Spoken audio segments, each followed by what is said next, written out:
smo ga doživeli tale vikend v dvorani Zlatorog, kajti naši rokometaši so postali še državni prvaki.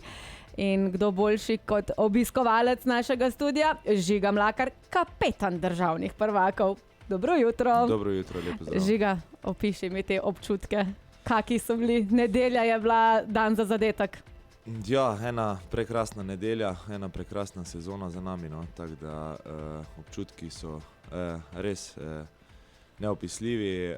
Mislim, da kje pa je nasmeh na obrazu, kje je vzhičenje? No? Mislim, da še prihaja ta utrujenost za nami, ampak znotraj pa se počutimo res fenomenalno in najlepši možen način za začetek dopusta po koncu sezone.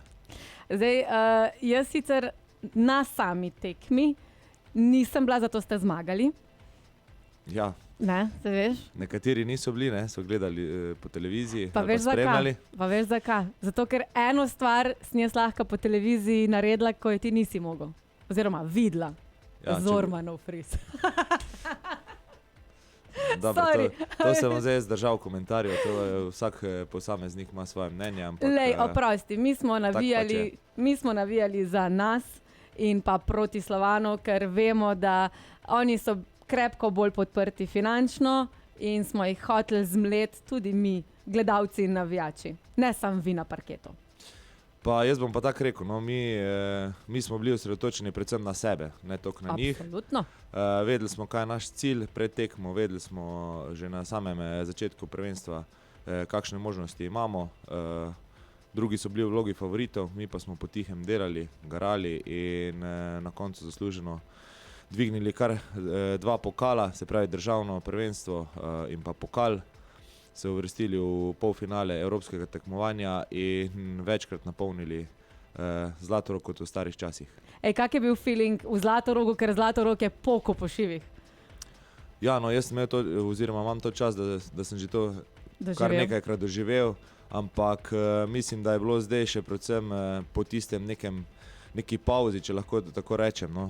Zdaj že dolg časa ni bil Zlatorog poln, pa zopet se obudi ta duh Zlatoroga, jaz rad rečem. In je v Zlatorogu, vemo vsi, tako domači igralci kot tudi gostujoči igralci vedo, kakšen je občutek igrati v polnem Zlatorogu in to je res nekaj nepopisnega, neopisljivega in še enkrat zahvala vsem, ki so v nedeljo prišli na tekmo, ki so nas bodrili in z njihovo pomočjo smo se skupaj zmagali to res težko tekmo.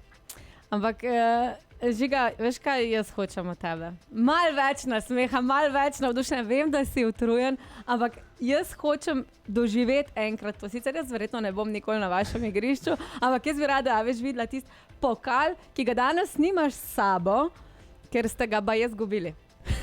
Ne, nekam ste ga založili. Pokal je na varnem, ker imam informacije. Dobro. Imam pa na mest pokala, no, ker je malo težje prenosljiv, pa ne gre v moj avto. Imam pa s sabo medaljo, tako da... Daj pokažjo. En delček pokala. En delček pokala, evo, lahko pokažeš v tole kamero, tekle. To sem zraven prinesel, no, da delimo malo tudi to srečo pa veselje z poslušalci in pa gledalci. Ja, ki bodo potem tudi videli. Tako da en del našega veselja sem prinesel. Super, in zdaj del veselja gre pa tudi na dopust? Ste zaključili, zdaj sezona je zaključena, kaj vas zdaj čaka? Pa prvo mislim, da se moramo vsi skupaj malo najprej še veseliti, kot si rekla, še veseliti, mi se še kar veselimo, sicer v določenih fazah, ampak se še veselimo, to obdobje še traja, pol pa vsi skupaj malo umiriti. Pa spet začeti razmišljati o novi sezoni, začeti najprej z individualnimi pripravami, vmes kak dopust, no, s družino. In kak bo izgledal tvoj dopust? Moj dopust bo izgledal dosti podoben kot zdaj, s tem, da pač bo rokomet na strani, ampak drugače pa, ko imaš enkrat otroke, družino, je v bistvu do konca šole bo nekako potekalo v istem ritmu. Bom Žiga varuška. Tako. Malo več bom imel časa, no, biti z njimi, pa malo kam okrog iti, pa potem na dopust. Tako da bo fajn. Bo fajn, absolutno ne dvomim. Če pa že mogoče z enim očesom pogledava v novo sezono, obeta se vsaj 3 zamenjave?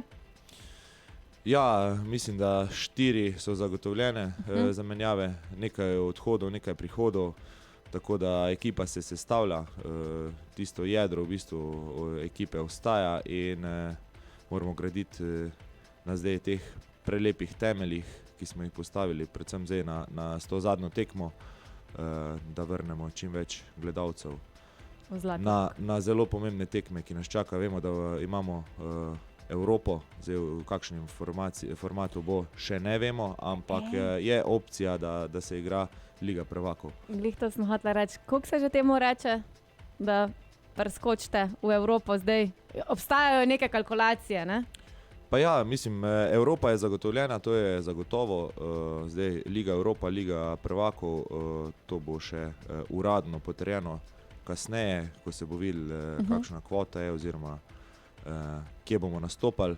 Ampak jaz mislim, da bodo gledalci imeli v naslednji sezoni dosti za videti in jaz res upam, da še večkrat, ne samo enkrat, dvakrat, ampak večkrat skozi celo sezono, da vrnemo gledalce nazaj v Zlatorog, da obudimo tisto staro Celje in ga dvignemo na pota stare slave. Ja, Žiga, kaj ne rečem, jaz se veselim z vami, iskrene čestitke še enkrat za oba osvojena naslova in tudi za Evropo. In lahko rečem samo, držim pesti tudi za naslednjo sezono. Pokal boš sen mogel prinesti pokazati, ker brez tega ne gre. Sem zadovoljna. Bomo transport uredili, da pripelje pokal, ker je malo večji. Odlično. Koliko je težek? Niste ga vagali še? Odvisen poln ali prazen, zdaj to je malo. V redu. Žiga, jaz te bom zdaj pustila, da greš še naprej proslavljati vse svoje uspehe, potem pa res absolutno odpoči si, naberi nove moči za novo sezono. Mi pa bomo seveda tudi spočili svoja grla za novo sezono, da bomo lahko spet navijali v polnem, upam, da Zlatorogu in za borbo, da boste ostali državni prvaki še naprej. Hvala lepa. Žiga, lep dan ti želim, pa lahko zavrtim himno še. Sicer mislim, da zdaj bo treba spremeniti, Celje je prvak, ne bo prvaka, veš. Ja, tako. Evo, gremo z rokometno himno, Celje bo prvak, naprej v tale današnji sončen torek.